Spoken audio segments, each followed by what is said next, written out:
Hello, I am Rima Amin and I'm a reporter at Chalkbeat Chicago. Welcome to our inaugural School Board Candidate Forums. These are conversations with people running in Chicago's historic first school board elections. And welcome to anyone tuning in live to our YouTube channel. If you have questions for the candidates, please type them into the comments and we will do our best to get to them. We're very happy to welcome the candidates of District 5.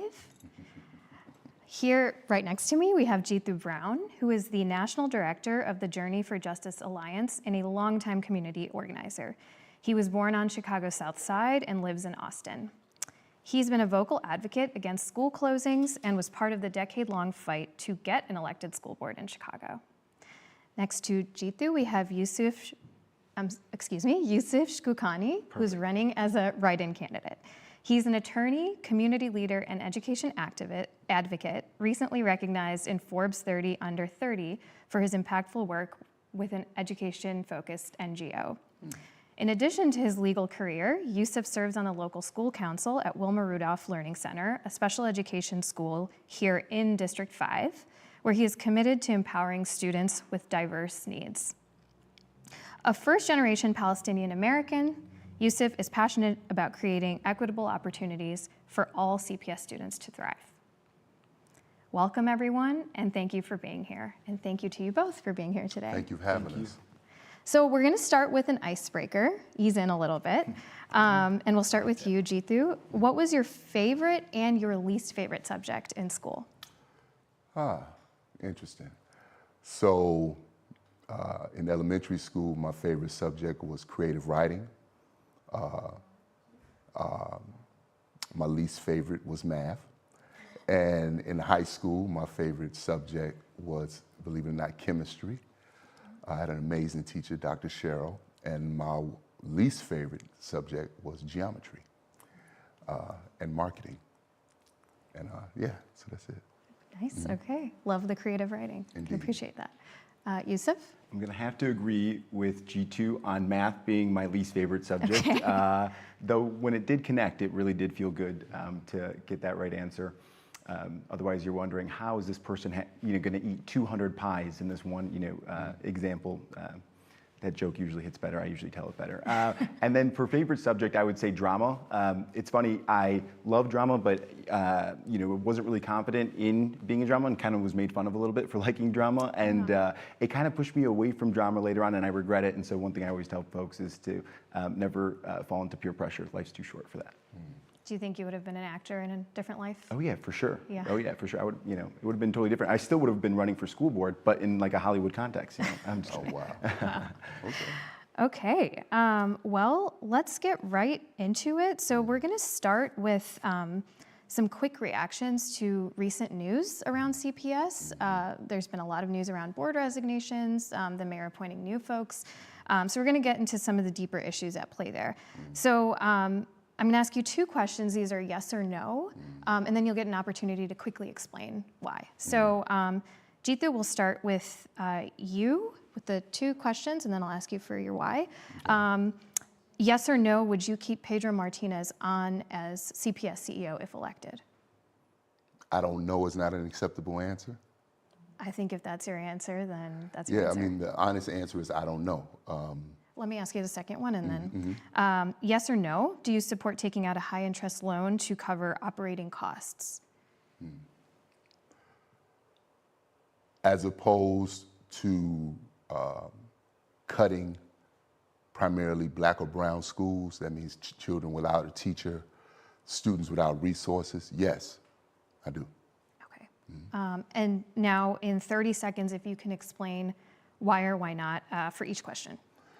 So the reason I said I don't know around CEO Martinez is because I think the most important thing for a board to do is to chart a direction. And so we're committed to education equity in the truest sense of the word. And if he is on board with that vision and he'll be a good steward of that work, then I have no problem. If we decide that he's not, then we make the decision that we have to make. Balancing the budget on the backs of black children has become culture in Chicago public schools. And I am one that says that that culture is no longer acceptable. Our children matter just as much as everyone else's. They're just as beautiful, they're just as vibrant, and they deserve to be treated like human beings, not as, I would say, not as sort of expendable assets. They need to be treated like they can stand on our shoulders. So I do not support any cuts to classrooms that have been historically gutted and disinvested. Okay. Yusuf, same questions for you. Yes or no, would you keep Pedro Martinez on as CPS CEO? Yes. And then yes or no, do you support taking out a high interest loan to cover operating costs? No. Okay. First, please explain why or why not, 30 seconds each. Yeah, so as for Pedro Martinez, there's been really good statistics around his performance overall as a CEO of CPS, from testing scores, literacy rates, and so I'm a fan of his work so far, and I still believe that we should give him the chance to continue on his contract as being the CEO of CPS. I'm not somebody who believes that a special interest group, or any group for that matter, should be able to dictate the direction of a CPS, the board, or anything like that. I believe that when it comes to democracy, what is required is a collective group of thinking, and sometimes that's thinking of something similar or the same, and sometimes that's disagreeing with one another respectfully, like you might see on the stage here. But at the end of the day, you are able to articulate and express what's good, what's not good, and all keep in mind what's in the best interest for CPS students, because that is number one. As far as the high interest rate goes, for the longest time, CPS has kind of, really hurt itself in the long term by taking on these short-term, short-minded decisions of high-yield loans. Granted, before it would be to line people's pockets, which was obviously, incredibly wrong. And as G2 mentioned, I agree. I don't think that we should be looking at or taking out loans, or not loans, and having school being paid off the students' backs, especially in Black and brown communities or underfunded communities, those sorts of schools. But my understanding is the $300 million loan that Mayor Brandon Johnson was considering was for teacher raises. And so while I think it's incredibly important that we make sure that our teachers have what they need first and foremost, it's also important that we do it in the right way. I don't want to mortgage our kids' future right now. Instead, I think we should look at alternative routes, alternative funding, looking at making sure our state, Illinois, is paying its fair share of the pension funds for teachers here. CPS is the only school district across the state in which Illinois state government does not pay for. We'll get into Oh, budget later on. Yeah. We'll keep it at that for now. And just to make sure I clarify for the audience, the short-term loan that we're talking about reportedly was floated to help cover teacher contract costs, but also the cost of a pension payment for non-teaching staff, as well as contract with the principals union. Okay, so let's get into a deeper conversation about some of our issues here. So for these questions, you both will get 2 minutes each. And for this, Yusuf, I will start with you. This is about CPS leadership. What qualities or experience would you like to see the CPS CEO or a CPS CEO have?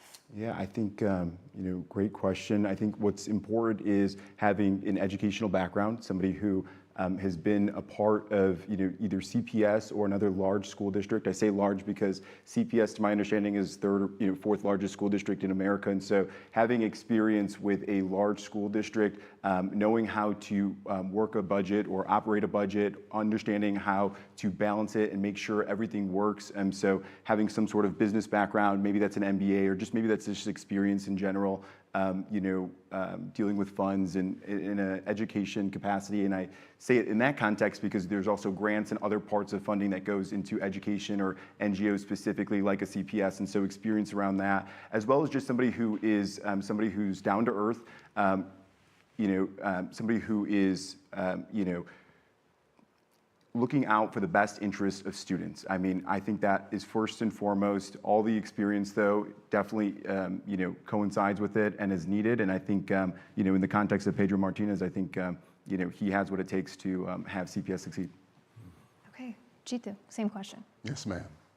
So I think the first thing that's important to me is that the person that is in the seat leading Chicago Public Schools needs to have an expertise in education.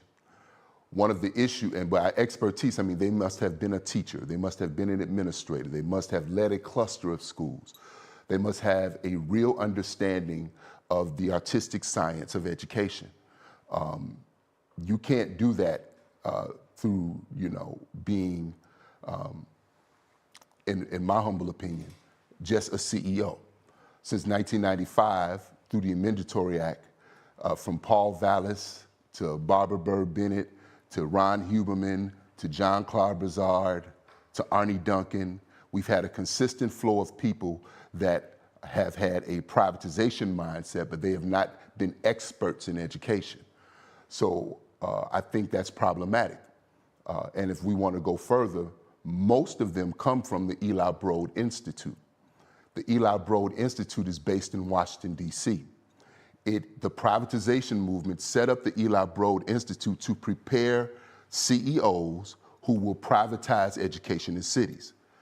In Washington, D.C., her name was Michelle Rhee. Barbara Bird Bennett came through that institute, and she came to Chicago from Detroit and from Cleveland. And she was the person who executed the infamous 50 school closures in Chicago. John Claude Brizard came from that institute, and Pedro Martinez came from that institute. And so I think it's very important that we have a person who was an expert in education.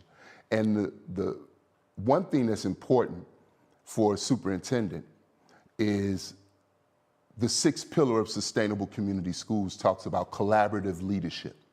So the person has to be willing to work in partnership with education experts within the district, work closely with communities, because we believe community wisdom in partnership with academic expertise leads to school improvement. If we don't have that as a requirement, then we're going to keep getting what we're getting. It's very easy to produce statistics to make it look like education is working. But what we know in the Black community in the fifth district is that you have scorched earth. You have schools now with 35 children in it, 50 children in it. That was not a natural occurrence. That was done to our communities. Those were a series of actions that produced an education situation that was not tenable for the families in those communities. So we need something different from a leader of Chicago Public Schools. Okay, thank you. Okay, let's get into the budget. And Jeetu, we'll start with you for this one. Let's go. So, in its most recent budget, CPS projected more than a $500 million deficit for this year, and even more than that for the next 5. And that's before any added costs related to teacher or principal union contracts that are currently being negotiated, as we speak. So the question is, how would you balance Chicago Public Schools' nearly $10 billion budget? Jeetu, starting with you. Yes, ma'am. So I think that if we are moving towards a district that is focused on equity and not a portfolio district or a choice district, then there needs to be adjustments within the budget itself in regards to where we allocate funds and resources. I think another thing that has to happen is that municipal funds that were supposed to go towards education, like TIF funds, have been robbed from the students of Chicago. To me, that is a fix that doesn't take that long. We have to have a city council with the political will to stop allowing corporations to raid low-income communities and steal their TIF money. Case in point, the building of DePaul University Stadium, Marriott Hotel on Cermak. These institutions were built with TIFs that were ported from low-income communities. Ported is a nice way to just say took from low-income communities. I think that is another way that we could begin to pull resources into Chicago Public Schools. There are ample resources at the federal level to support the community schools model. I believe that we have to push the federal government to, I've been a part of having Joe Biden increase the support for community schools from 32 million to 200 million this past year. We're calling for full funding of the community school model because it works. And so we think and then it is also a more cost-effective model than school privatization and a more effective academic model. And then, of course, we need to make sure that the state of Illinois, as Youssef said, pays its fair share. You look at Illinois for decades was 49th in public education, 49th. 7th largest economy in the world, 49th in public education, right? So that what has been the generational harm that's been done by not providing children in the state of Illinois the resources they deserve. Now on top of that, you have not only diminished resources, but then at the district level, you have a focus on privatization instead of equity. So you're pouring resources, the limited resources you get, into a belief system in regards to education that does not work. So I think that we have to be focused in regards to how we want to, what is going to be the mindset in which we look at education in the city of Chicago. And then I think you have both local, state, and federal resources. Illinois needs to become the education state. But that is going to be a fight. That's going, as a community organizer, that's going to have to be like a statewide campaign. It's not just about Chicago. It's about Robbins. It's about Maywood. It's about Ford Heights and all of these small cities that have been starved for decades. The state of Illinois needs to become top 5 in public education. They owe the people of Illinois that, at least that much. Okay, same question for you, Youssef, and I wanted to give Jitu a little buffer to continue his point, so if you need 30 more seconds, that's okay. Thank you so much, Yeah. Rima. And I agree with what G2 was saying about inequity within our school systems here in CPS and across America. When I was in law school, on Law Review, I wrote about education inequality in America. And I specifically wrote about the inequities that are plaguing specifically minority communities, Black and brown communities across our cities and our urban areas. In Detroit, where I grew up, don't hold it against me, Chicago and here, this is where my wife and I plan to raise our family and have them attend CPS. But back in Detroit, there were students who were graduating, who were illiterate. They couldn't read or write. They ended up suing with then NAACP, our governor there. And so when we talk about, budgets, which is what this question is focused on, it needs to come down to an equitable allocation of how that funding is distributed. And I like the recent boards, I can't say current boards, the recent board's decision to make it more equitable by focusing on school need rather than student head. When it's focused on student head, I think what G2 was saying, the disparities start, really, festering across the board. You have parents who will ultimately choose different schools for their students in order for them to have a better education, that the parents feel like they're going to get, their students are going to get a better education. And so the neighborhood schools, through and through, were receiving less students or having less students, which means if it's based on student head, they receive less funding and ultimately, continue going down that downward spiral. And so I think it's important that we are shifting away from that and making a more equitable decision with that.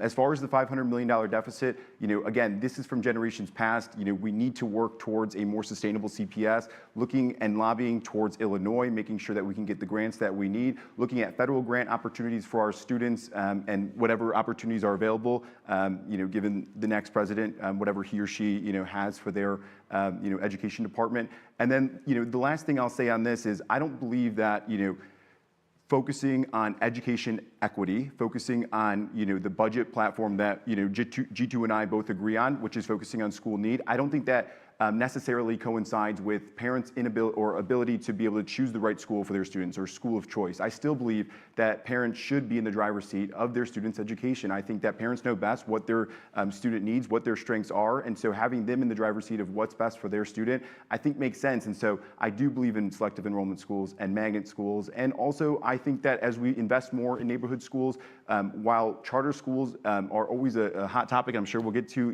later, I think that naturally some of them might dissipate, but I don't believe in just necessarily taking out charter schools or not funding charter schools. I think they do play an important role in the 5th district. We have some of the oldest charter schools, most original charter schools in our district, and so I'd hate to take away a really good program that's working and the numbers support it. Okay. All right. Do we have? Can I respond to that respectfully? I think if you're able to do it in 20 seconds, then yes. Absolutely. So I think it's important, and I know this because I've been arrested for this right. I've defended this right. I've dried the tears of mothers at school closing hearings. I think we have to understand that if you don't have equity, there is no school choice. If the school district throws a grenade in your local elementary school, then you don't have the choice of a great school within safe walking distance of your home. And it's also important for us to know that school choice was a marketing term that was born out of a response to Brown versus Board of Education when white parents refused to send their children to school with black parents. This was in Maryland and in Virginia. I think we have to, equity and choice are not collaborative. These are two different ideologies. They're two different ideologies. And one of the reasons why schools sit empty in the 5th District is because the 5th District was forced to take charter schools through charter authorization boards who actually overruled local school districts later. But I hope that we're able to spend some time on it. We will, yes. That's why I wanted to, and we do need to move on, and we'll get to that topic.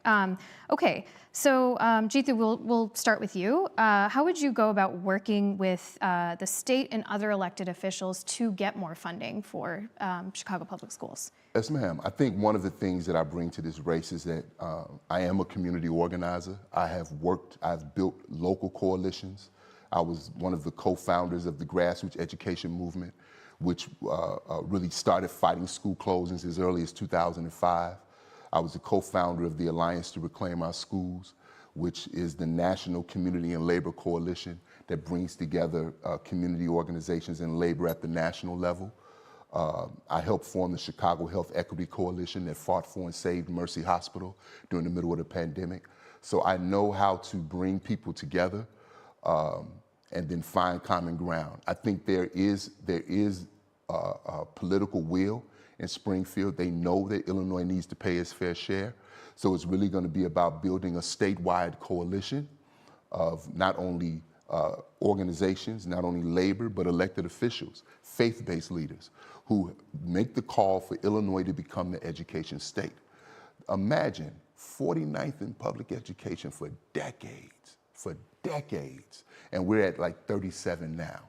No, as we say in our neighborhood, Illinois has to do some get right with our families. There has to be the type of coalition, and I know this because I also participated in the work of Grow Your Own Teachers Illinois, and I saw that we built a statewide coalition that allowed us to build a pipeline of black and brown teachers to begin to matriculate in the Chicago public schools.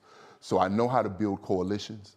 I know how to speak power to power, and I think it's critical that's going to be the work that happens. But I also understand that in difficult campaigns, you have to have short-term goals and long-term goals. That's why I'm looking at the municipal resources like TIF funds right now. Then we have to gear ourselves up for a fight that may take a couple of years to get to where Illinois needs to be in education funding. Okay.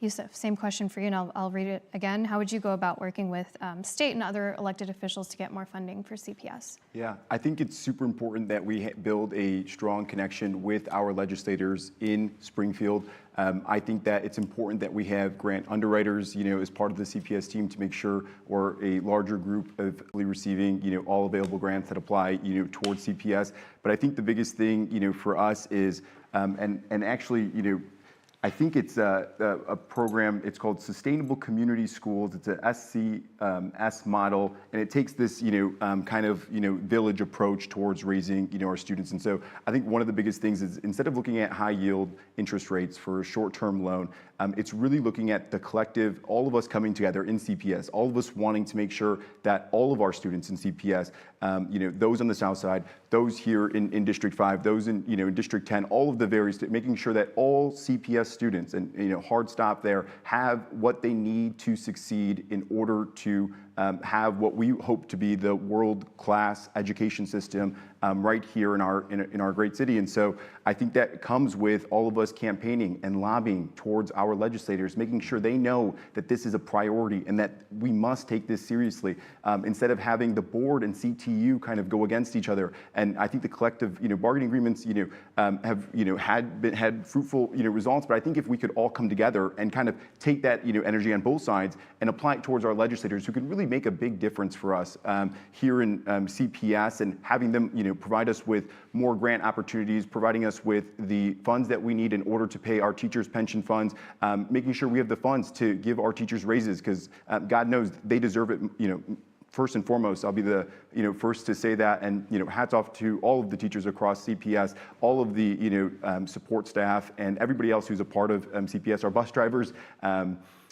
Super important, that we have transportation. Another issue, but thank you, all. And I think that if we just come together a little bit more and put our energy towards our legislators and trying to build up that community and that coalition and those, relationships, I think that good things could come in terms of the monetary impact for CPS. Okay, let's move into the topic of school choice. And Yusuf, we're going to start with you for this one. So actually, let's start with a couple of yes or no questions, and then we'll get into a deeper question. Okay, so yes or no, do you believe any of Chicago Public Schools admissions policies should change? And then if yes, what would you like to see changed? And if no, explain why you think the current policies work. And just reminding you both, you get 2 minutes for both your answers. Okay, go ahead. Fair enough. And yes, I do think that there are some admission standards that need to change. Earlier I mentioned that I was for selective enrollment in magnet schools, and that stands true. One of the things that I want to look for is, in addition to looking at and bringing on students in those environments who are performing really well on tests, I wasn't, super academically inclined, I guess, at an elementary, middle school, high school level. I was held back from the first grade. It was in 2001. I always say, thanks a lot, No Child Left Behind Act of 2002. You're only 1 year late.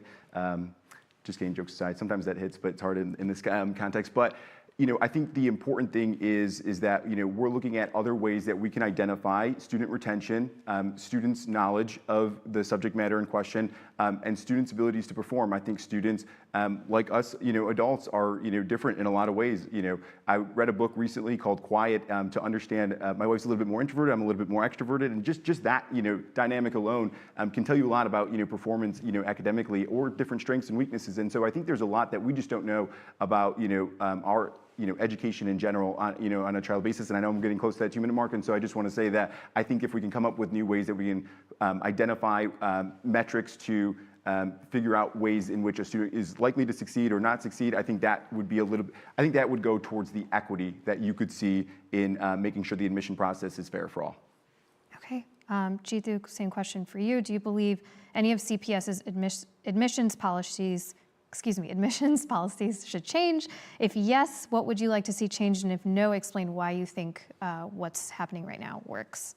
Yes, ma'am. I'm reminded of a proverb that says, the truth is simple. If it's complicated, it's a lie.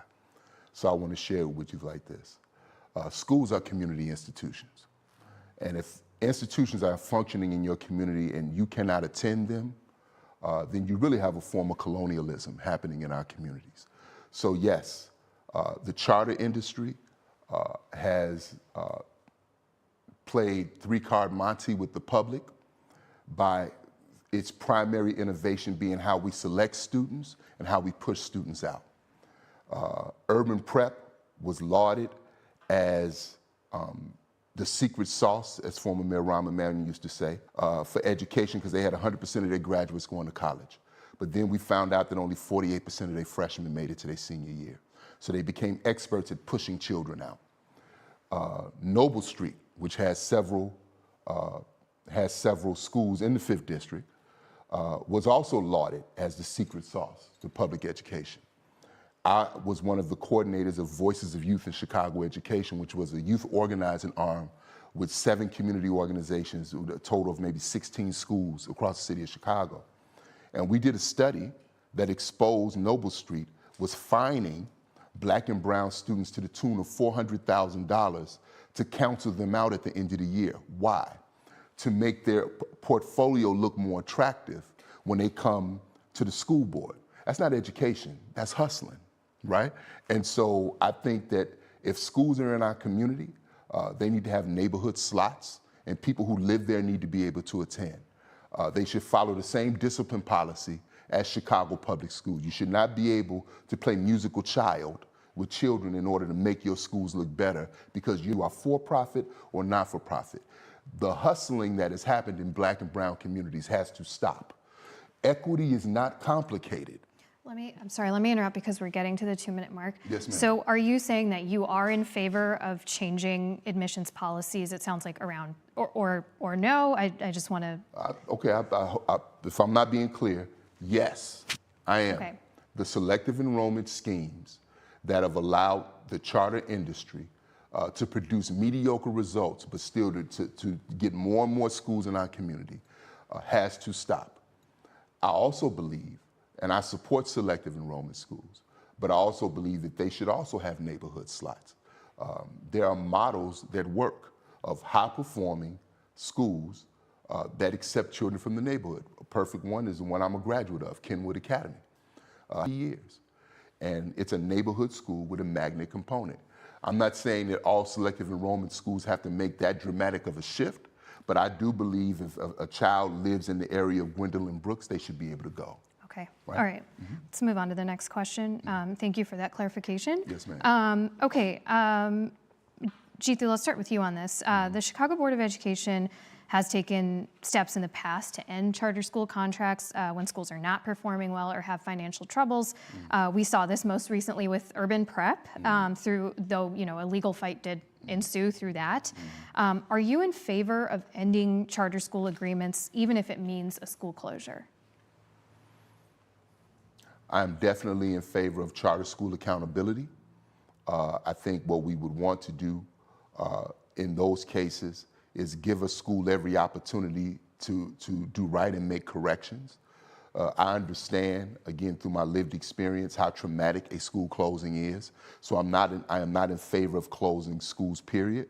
But I do think if charter schools if charter schools are operating in a way that is not in line with our policies, then I think they need to be held accountable. And if the last result is them closing, I think it has to happen in a way that does not traumatize young people, engages the community in the process, and does not engage the community in a way that is not authentic, but get guidance from the community and how do we address this issue. They are pushing children out, or they are not letting children in the neighborhood in. We've given them these instructions. How do we deal with it? Engage the people, get wisdom from the people directly impacted, and then we make a decision from there. So whether it's closing, whether it is limiting their enrollment, whatever the decision is, but I think that a school closing has to be the absolute last resort, and it has to be driven by the people directly impacted. Okay, thank you. Yusuf, same question for you. Are you in favor of ending charter school agreements, even if it means a school closure? No, I'm not in favor of closing charter schools or schools in general. While I think there are situations in which you have a lower number of students. For example, G2 Brown was talking about 50 students being at an entire middle school or high school context. I think that those situations might arise in which you have to figure out the best ways to either bring more students to those schools, making sure that that school can be filled to or close to some sort of standard level. But one thing that I think that makes me a little bit nervous sometimes, G2 mentions our policies. If the school is okay with our policies, then we won't close down that charter school. And so if ours in the context of the board, I'm in favor of that. What worries me is that there may be special interest groups at play, where they're kind of controlling and dictating what it is, what those standards are and what those parameters are. And if they are the ones who ultimately decide who is elected on the Chicago Public School Board, who is nominated and who is going to be the next representatives, or if they disagree with the mayor in any given situation, will they too have to be required to resign or feel the need to resign in order to not, and so I think that it's important that we make sure that we really do try to, foster the democracy aspect that we all, want in our, school systems, our academic systems. And so, I think that comes with making sure, and it goes towards equity, making sure that, we have, the board that we're looking at are the ones making the decisions, and no outside influence in that way. We have, just if I could use like 30 seconds to ask you a follow-up about Yeah. that. When you say special interest groups, can you clarify who you're talking about? And just wanting to point out that, do you also mean, special interest groups that work on behalf of charter schools? Are you talking about the Chicago Teachers Union? Can you clarify? You mentioned Chicago Teachers Union, so yeah. Yeah, and I won't beat around. I'm talking about Chicago Teachers Union. I think Chicago Teachers Union play an important role, in terms of advocating for teachers, across CPS. But they also only allocate about, I think, 18% or 20% of their overall operating budget to actually representing teachers. The other 80% goes towards influencing politics to some extent, whether here or in Springfield. And so I think it's important to recognize that they have a significant power at the table. And one thing I think is important in going forward, across the board in America, whether we're talking about education or it's focusing and addressing, when certain institutions or certain groups have so much power, making sure that we can, there's aspects to keep them accountable, not just, having them be able to, make all the decisions, making sure that they can choose who are the board representatives, making sure they can choose who are going to be, the next CEO and basically pushing out, their focus or their agenda. And so, yeah, talking about Chicago Teachers Union in this specific context. Okay. So may I quickly, 30 seconds, please? If you, I will cut you off at 30 seconds. Yes, ma'am. Yes.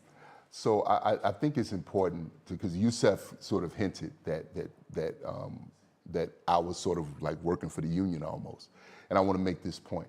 I come from the Kenwood Oakland Community Organization, the oldest Black-led community group in the city of Chicago. We were the first ones before the Chicago Teachers Union was even activated to fight school closings. We were fighting it. When the Chicago Teachers Union was not on board with the campaign for an elected school board, I started Communities Organized for Democracy and Education and led the first 2 referendums that said 88% of the people in this city want an elected school board. If you talk to the mayor, he would tell you the person that argues with him more than anybody else is G2 Brown. Okay, so I want to just make that point.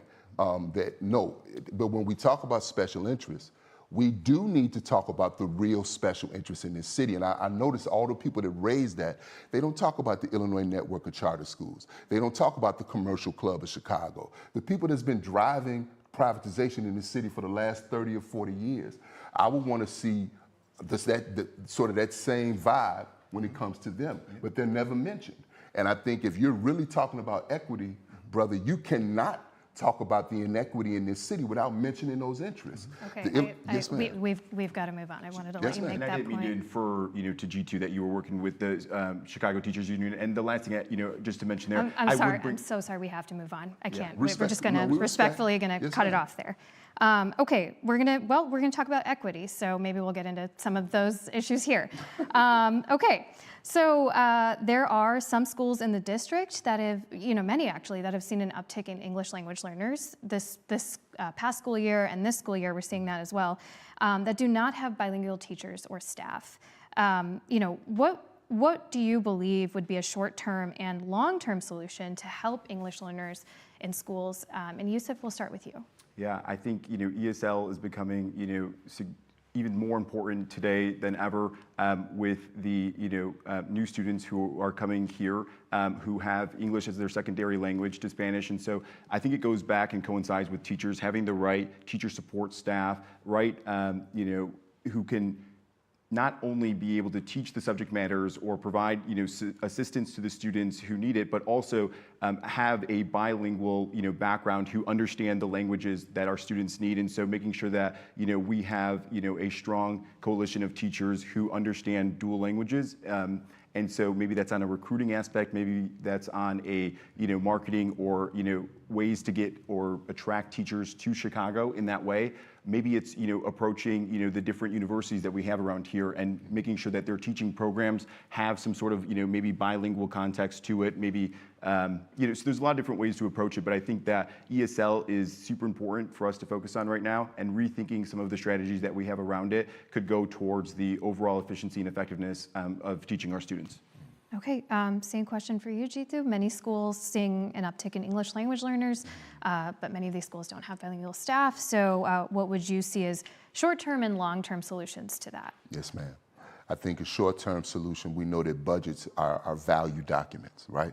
And so I think it's important that if we value all of our children, new arrivals, young people that are Latinx, that need that type of instruction, then it is prioritized in our budget and it's reflected. And I don't think that's difficult. I think it's about the political will to do it. And sometimes we have to have very uncomfortable conversations around why these things are not prioritized. And we have to make a conscious decision to be different. And so I think that's important. I think on the long term, not only should we have ESL supports, we should have world language supports for all young people in Chicago public schools, right? Our young people should be able to learn Spanish. They should also be able to know that there are a lot of people in the world that look just like me that speak Spanish, right? I think that it's very important because that also goes to something called worldview, how a child sees themselves. Do they see themselves as a minority or do they see themselves as a global citizen?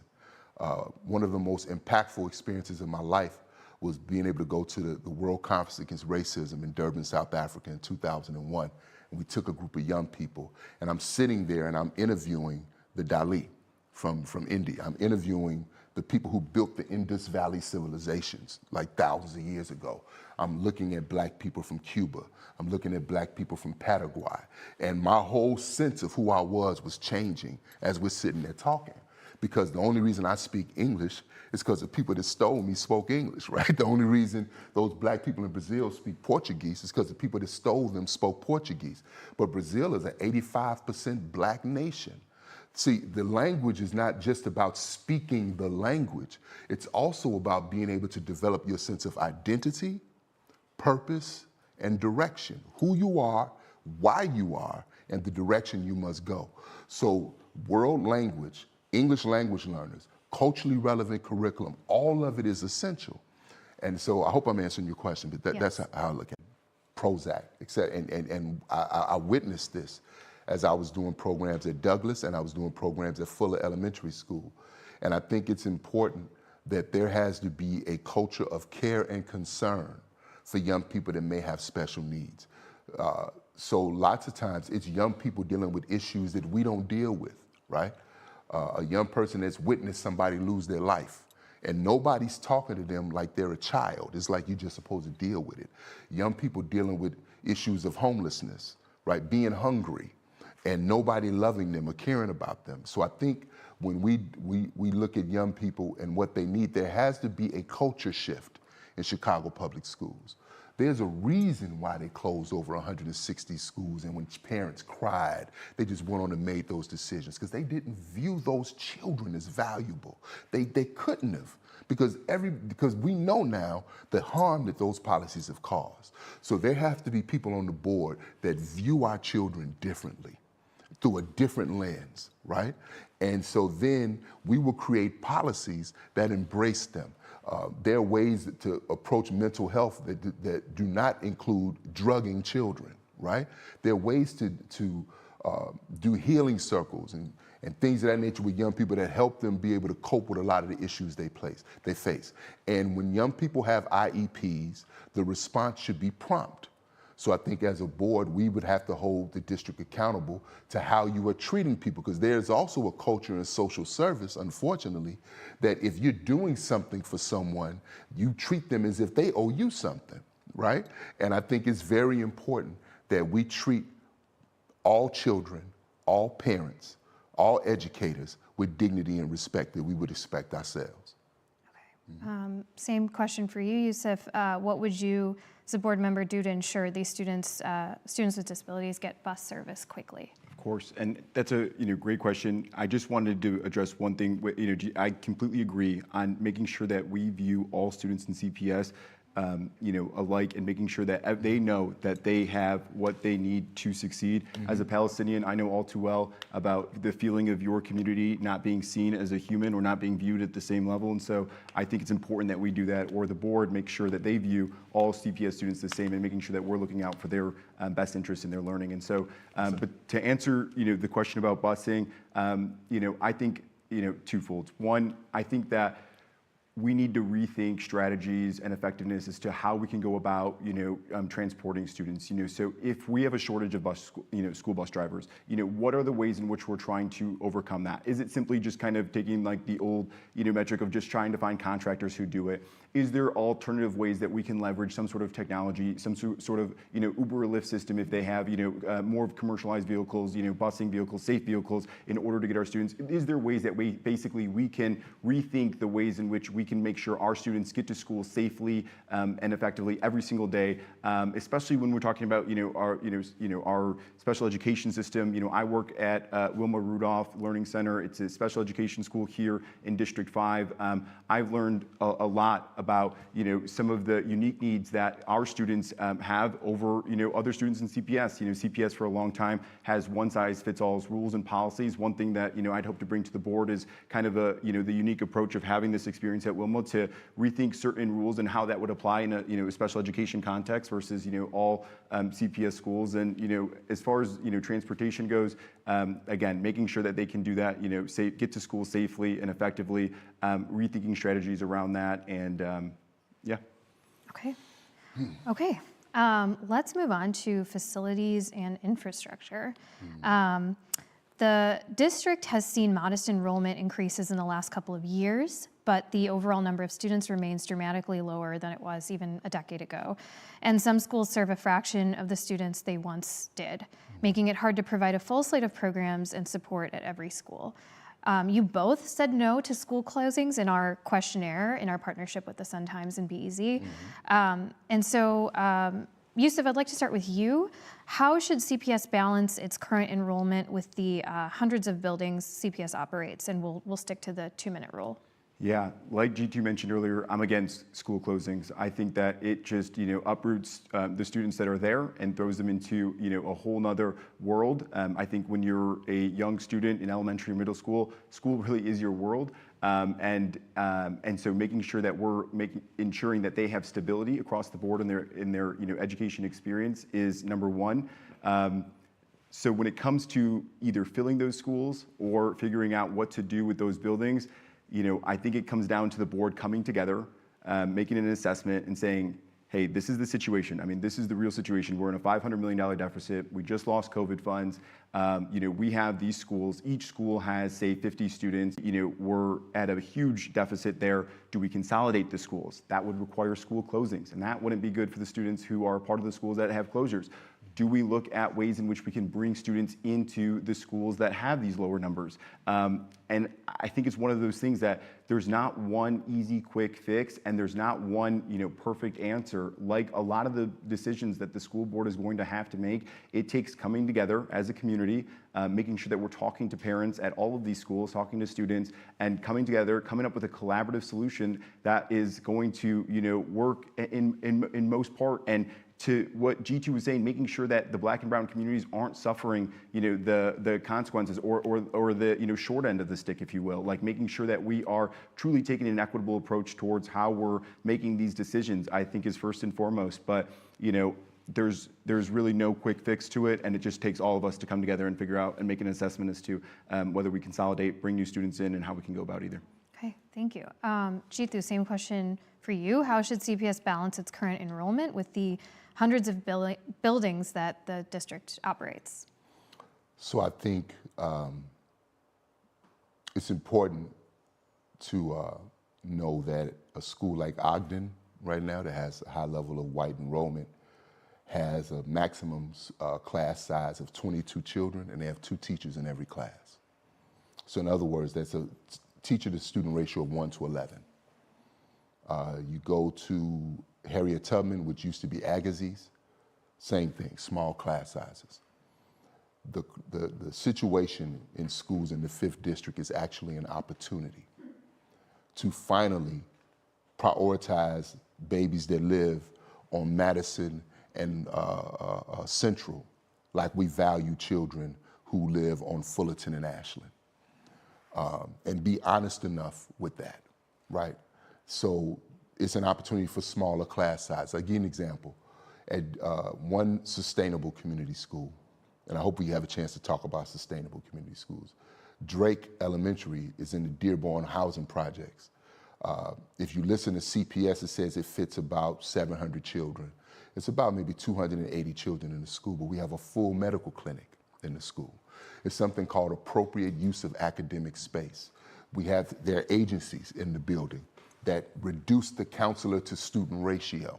So instead of 1 to 400, the counselor to student ratio in particular with children who need more should be about 1 to 50, 1 to 60, right? We should be providing supports for those young people. In Finland, they say that the school should be ready for the child, not the child ready for the school.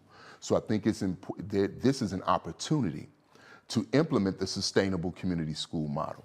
And by connecting the high school with its village, with its feeder schools, you actually build a demand for that continued experience. But if the schools are fractured and fragmented, then there's no sense, there's no reason why a child should want to go to Michelle Clark. There's no reason why a child would want to go to Austin, because they haven't been prepared. We were doing a mentorship program at Douglas, and we had the 8th graders mentoring the 2nd and 3rd graders. You understand? And so if you go to National Teachers Academy, which is a school that they had to file a lawsuit to stop from closing, but it outperforms many schools across the state, they had the same format. The older young people were connected to the younger young people, and you saw the sense of school community. This ain't complicated. It's about values. It's about views and values. And what we're talking about is bringing a different set of views and values. Yes, I agree with Youssef that what we need to do is engage, but I'm gonna go a little further. We need to engage the 5th district in reimagining public education, a macrocosm of what we did in the fight for Diet High School. The power of that fight was not the hunger strike. The power of that fight was deep, respectful community engagement that built a school plan that the American Education Research Association said it was the best academic plan they'd ever seen. And it wasn't developed by a bunch of academics. It was developed by teachers, parents, young people, community members with love, right, with high expectations. And I maintain we do that for the whole 5th district. Okay. Okay. Somehow with just 2 of you up here, we're getting pretty low on time, so I'm going to skip around here. So I'm going to try to touch on a couple of District 5 specific questions. Today, Mayor Brandon Johnson just announced 2 new, many new school board appointees, but 2 of them live in District 5. One of them is Michaela Blaze, who was on the ballot and withdrew in September. First of all, I want to just see, what do you both think of? You said it was 2. Michaela Blaze, and then I believe, I'm forgetting the second person's name. Okay. I believe her last name is Gardner. Oh. And so, Mary Gardner is her name. Mm-hmm. And so, first of all, I want to get thoughts from both of you. What do you think of these appointments, and how would you work with them as, if you were elected to the board? Youssef, let's start with you. Yeah, at the end of the day, as an elected board member, I'm going to work with whoever is elected, whoever is appointed, to make sure that the students of CPS receive the ultimate world-class education they all deserve. So that's first and foremost. Hard stop, period. I'm learning some cool new terms from my younger sister. By the way, we should do a podcast, G2, to keep the conversation rolling maybe after this if you're down. Okay, and the other part, is that the 2 new candidates, it comes as somewhat of a surprise. We had somebody who dropped out last minute of the school board race. She was the only other person on the ticket. I'm a write-in candidate, which, by the way, I want to say this before we run out of time, JOUSEF. It's Youssef with a J. To write in on the ballot, but having her drop out last minute leaves just 1 candidate, and I think G2 Brown, first and foremost, I'll be the first to say that he'd make a great candidate for school board here in District 5. But I think it really ultimately comes down to what you'd want for your school board and what you want it to look like. But I do have a lot of respect for you, G2. And I appreciate that. Of course, yeah. And the other 2 candidates, I don't know them too well, other than some of the candidate forms that they put on when they were in the race. And Mary Gardner, I don't know exactly who Mary Gardner is, but I have a suspicion. Okay, Jitu, same question. You know, what are your, first of all, did you see Michaela's appointment coming? Just, she was opposing you in the ballot. And then how would you work with both her and Mary if you were elected? Yeah, I know both of them, and I have nothing but respect for Michaela. When she was in the race, we actually had a candidates forum that we did together, and our interaction was respectful, and I respect the work that she's done on political campaigns in the city of Chicago for progressive candidates. I also know Mary Gardner as a longtime fighter for justice on the west side of Chicago. And so I remember last year, 6 board members resigned at one time. And this is really, you know, and so I think we have to question, why is the mayor catching so much heat right now? And I'm not here to defend him, but I mean, and it's a lot of these interests were silent when they were closing schools in our community. You didn't hear anything. And I know because I was one of the people on the front line to that fight. And you didn't hear anything when good schools were sabotaged and they were closed, and parents were passing out at school closing hearings. And excuse my slang, but I feel some kind of way about that. I just feel like, you know, it's hypocrisy. And I think if the mayor, if the school board, whatever they're gonna do in this time period, what my concern is when I join the board, if I'm lucky enough to be elected, it's gonna be a focus on education equity. It's gonna be a focus on increasing the number of black teachers in CPS. There's gonna be a focus on securing equitable funding. There's gonna be a focus on sustainable, and all of this happening through the expansion of sustainable community schools in Chicago public schools. Engaging the public so they're not customers, they're real constituents. Chicago public schools parents and young people in communities, we've been treated like customers for the last, and undervalued customers for the last 25 years. And it's time that our people are treated like constituents. So what about school of choice then in that context? You know, if they are constituents and, you know, they should have skin in the game, you know, why not have parents choose which school is best for their children instead of it being prescribed to them? Well, sustainable community schools is school choice, because if you understand, you mentioned sustainable community schools earlier. The fight for Dyett High School, Youssef, was about the community coming together and building its own vision for what schools look like. Mm-hmm. How is it, see, equity has nothing to do, it's not a benevolent act. Equity is about governance. It's about you being able to say what you need, right? And have the power to implement it. So if you go in the charter industry, you ask yourself this simple question. On their governing board, they have 15 seats, 2 parents. Mm-hmm. Is that power? Or are those token seats? But when you have local school councils, you have majority parent, majority community. So I think it's important to, you know, and I believe you're sincere, man, but I think it's, you know, you have to understand, there have been 1,000 polls. People want their schools improved, not closed. Mm-hmm. And a byproduct of charter school expansion is school closings. That's why they happen. The public is not going around saying, I want more schools. No mother that I've worked with said, I wish I had other schools to pick from. The mothers that I've met and that I've cried with and I've organized with say, I want Spanish, I want world language, I want a library, I want smaller class sizes, I want more teachers that look like my son, I want input on the field trips they take. They want the authority to impact the institutions that impact their babies' lives. Mm-hmm. And last thing I'm gonna say, brother, and just think about this before we go trumpeting this choice thing. And even the people that are pro-charter admit this. Only 1 out of 5 charters outperform traditional public schools. Only 1 out of 5.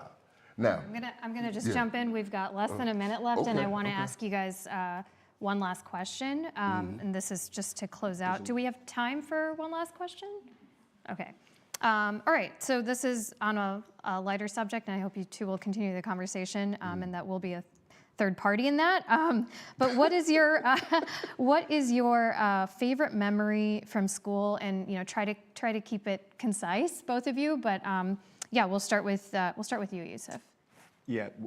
Sorry, one more time. What's your favorite memory from school? If it's a favorite teacher, subject, a moment. Yeah, I think favorite memory in school would probably be, ooh, good question. You know, honestly, just the memories with friends and just the memories with teachers. I think that overall, my, experience throughout elementary, middle school, high school had ups and downs, just as I imagine it's like for many CPS students. But altogether, having the community and the support, I think, is incredibly important. Goes back to what you were saying, G2, about sustainable community, and I do think parents and everybody should contribute to what their schools look like, but making sure that we can do that and making sure that if selective enrollment and magnet schools are available and their students are performing at that level, they have those options as well. Okay. Community. Jitu, what is your favorite memory from school? Yeah, I mean, I have a lot, but I went to Kenwood Academy, go Broncos, and I was in a group called Leaders in Action, which was like a student security group. I had a lot of fun there. People that are still my friends today. And I think my best memory was playing in the Public League, Catholic League All-Star game in 1984. And getting my football scholarship as a result of that game. So that was a great experience. Very cool. Yes, Very ma'am. cool. Okay. Thank you all so much for joining us. Thank you to Yusuf and Jitu both for a very lively conversation. We appreciate you taking the time to be here. And thank you for tuning in to Chalkbeat's inaugural school board candidate forums to learn more about the people running in Chicago's historic school board elections. You can find our voter guides and additional resources at chalkbeat.org/Chicago. And thank you again to our partners at Block Club Chicago, WBEZ, and the Chicago Sun-Times for working with us to develop the voter guides. Special thanks to Tiana Van Gundy at Fueled Events for planning and hosting these forums. Also thanks to our engagement team at Chalkbeat, especially Caroline Bauman and Iba Hamid Rivera, and to the team at the Chalkbeat Bureau. Our managing editors are Eric Gorski and Carrie Malego. Our editor-in-chief is Sarah Darville. For Chalkbeat Chicago, I'm Rima Amin. Have a great day and happy voting. All right.